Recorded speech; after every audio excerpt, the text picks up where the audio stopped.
ভিন্ন পদ্ধতিতে খুব কম পরিমাণে মশলা ব্যবহার করে খুবই সহজে আজকে আমি আপনাদেরকে নলি তৈরি করে দেখাবো। কুরবানি হয়েছে তো নলি আমাদের কাছে ছিল। চিন্তা করলাম আমার চ্যানেলে যেহেতু নল্লির রেসিপি আছে, তো এই রেসিপিটা একটু আপনাদের সঙ্গে ডিফারেন্ট ওয়েতেই শেয়ার করি। এখানে আমি একটা স্পেশাল ইনগ্রিডিয়েন্টস ইউজ করেছি, যেটা আমি নলিটা সিদ্ধ হয়ে যাওয়ার পর যখন ফোড়ন দিব তখন আপনারা দেখতে পাবেন।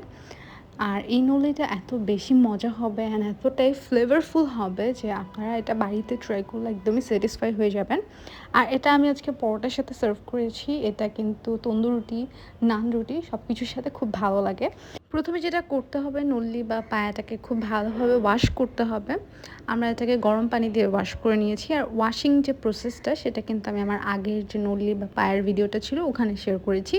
ওটা যদি আপনারা দেখেন তাহলে খুব ভালোভাবে বুঝে যাবেন যে কীভাবে নলি বা পায়া ওয়াশ করতে হয়। আর এবারে আমি জাস্ট আপনাদের সঙ্গে কুকিং প্রসেসটাই শেয়ার করলাম।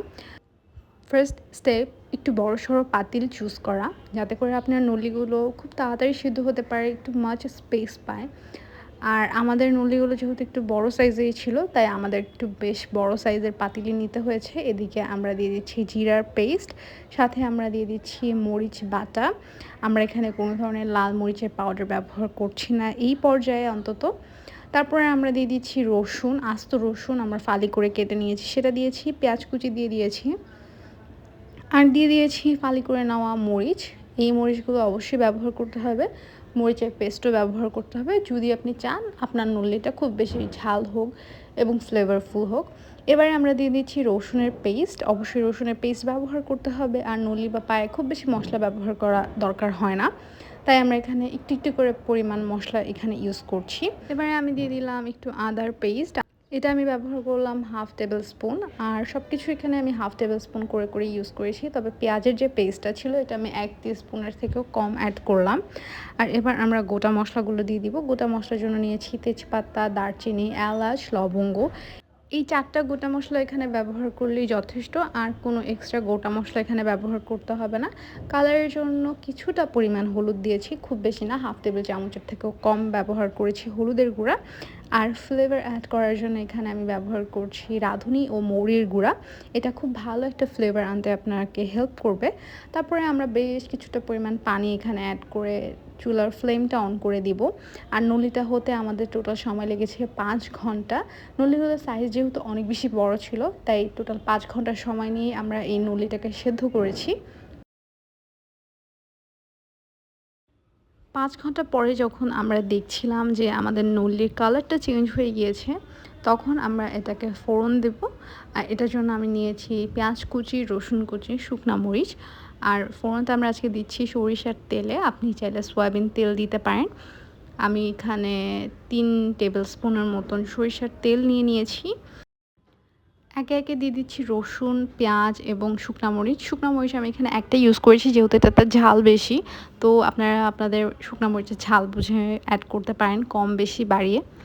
আর এদিকে দেখতে পাচ্ছেন নল্লিটাতে আমরা কিন্তু এক্সট্রা কোনো তেল ইউজ করিনি, বাট দেখতে পাবেন একটু তেল তেলও হয়েছে, পানিটা শুকিয়ে এসছে। অ্যান্ড যত ফ্লেভার ছিল সব ফ্লেভার কিন্তু আমাদের যতটুকুন পানি অ্যাড করেছিলাম তাতে কিন্তু গিয়েছে। আর পানির পরিমাণটাও কিন্তু শুকিয়ে কমিয়ে এসছে। আর ওই যে স্পেশাল ইনগ্রিডিয়েন্টসের কথা বলেছিলাম, সেটা ছিল নান আদার দেন চিলি অয়েল। এই চিলি অয়েলে কী কী অ্যাড করেছি আপনারা মোমোর ভিডিওটা দেখলে বুঝে যাবেন।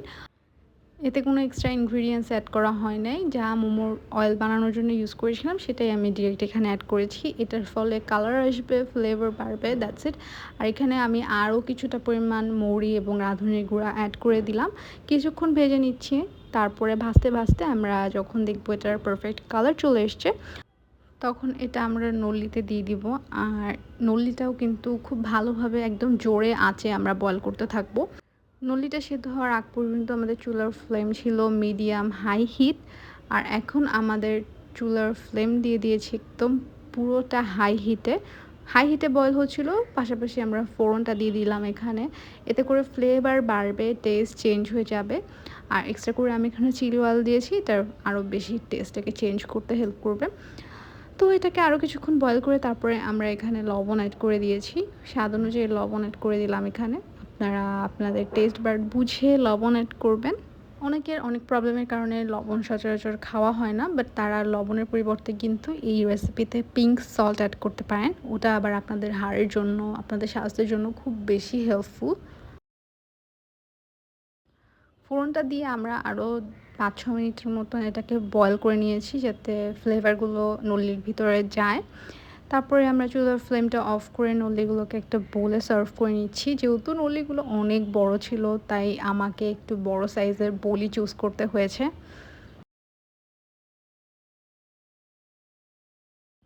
নল্লির যে স্টক ছিল, সেই স্টকটাও আমরা নিয়ে নিচ্ছি।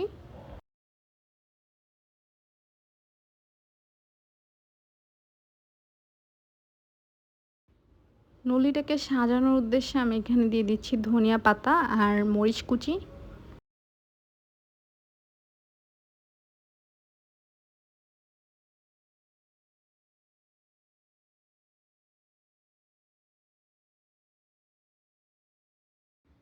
আমরা আজকে এই নলিটা সার্ভ করেছিলাম পরোটার সাথে, আর এই হচ্ছে আমাদের ফাইনাল লুক। নলিটা দেখতে যত বেশি ইয়াম্মি ছিল, খেতেও খুবই মজা হয়েছিল। আশা করছি আপনারা বাড়িতে ট্রাই করবেন। আজকের মতন এতটুকুই। সবাই অনেক ভালো থাকবেন, সুস্থ থাকবেন। আল্লাহ হাফেজ।